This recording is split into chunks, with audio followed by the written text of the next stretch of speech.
ग्रामपंचायतीच्या काही सदस्यांनी रोजगार हमी योजनेतून रस्ता मंजूर केला। संगनमत करून रस्ता आणि रोपवाटिका कामामध्ये मोठा गैरव्यवहार केला, अनेक घोटाळे केले। मात्र या विरोधात आवाज उठवून काहीच उपयोग होईना। अखेर गावकऱ्यांनी मदत घेतली झी हेल्पलाईनची। नांदगाव तालुक्यातलं फुलेनगर हे गाव भ्रष्टाचाराने पुरतं पोखरून गेलंय। 1000-1500 लोकसंख्येचं हे आदिवासी बहुल गाव। गावकऱ्यांच्या अशिक्षितपणाचा फायदा घेत ग्रामपंचायतीच्या पदाधिकाऱ्यांनी शासकीय योजनांमध्ये मोठ्या प्रमाणात गैरव्यवहार केला। गावात तत्कालीन पदाधिकाऱ्यांनी परस्पर पैसे काढून घेतले। गावातील मजुरांना काम न देता बाहेर गावचे मजूर आणल्याचं दाखवलं। मात्र आज मितीस या रस्त्यावर साधा मुरुमही पडलेला नाही। रोपवाटिकेची अशीच अवस्था। रोपवाटिकेसाठी 15 लाख रुपये मंजूर झाले होते, त्यातही अशाच पद्धतीनं गैरव्यवहार केल्याचं उघड झालंय। काही योजना आले गावामध्ये तर ते स्वतःच हडप करतात, दुसऱ्याला समजून देत नाही। रोपवाटिका त्यांनी त्यांच्या शेतात घेतली, त्यांच्या शेतात घेऊन ती त्यांच्या म्हणण्यानुसार 1 वर्ष चालली, पण तिचे बी 6 लाख रुपये त्यांनी घरातच हडप केले। तहसीलदारांकडे तक्रार केली, तहसीलदारांनी सांगितलं ते कारवाई करतो। आजपर्यंत कोणी चौकशीला आलेला नाहीये। जिल्हाधिकाऱ्यांकडे तक्रार केली, जिल्हाधिकाऱ्याने कुठलाही काही आम्हाला दाद दिली नाही। बरेच काही भ्रष्टाचार झाल्यानंतर बी अगर प्रशासनाकडून काही दाद मिळत नाही, त्यामुळे आम्ही झी हेल्पलाईनची मदत घेतली।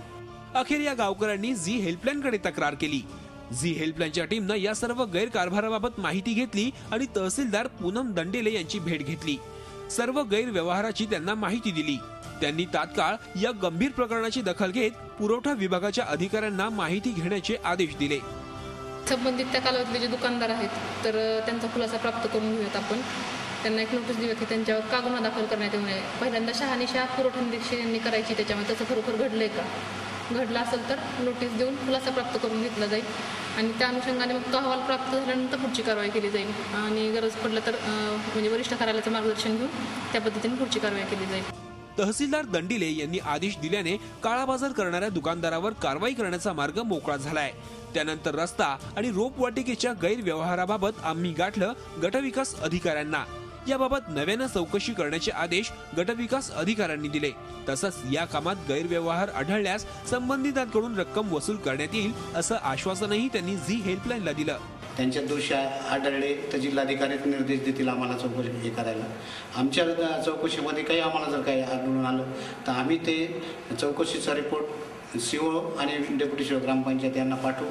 त्यांच्या निर्देशाप्रमाणे त्यांच्यावर ॲक्शन होईल। झी हेल्पलाईनमुळे फुलेनगर मधील भ्रष्टाचार उघडकीस आलाय। आता वेळ आलीये ती गैरव्यवहार करणाऱ्यांवर कारवाई करण्याची आणि जोपर्यंत हा गैरव्यवहार करणाऱ्यांवर कारवाई होणार नाही तोपर्यंत झी हेल्पलाईनची टीम स्वस्थ बसणार नाही। निलेश वाघ, झी मीडिया, मनमाड। झी 24 तास रहा एक पाऊल पुढे।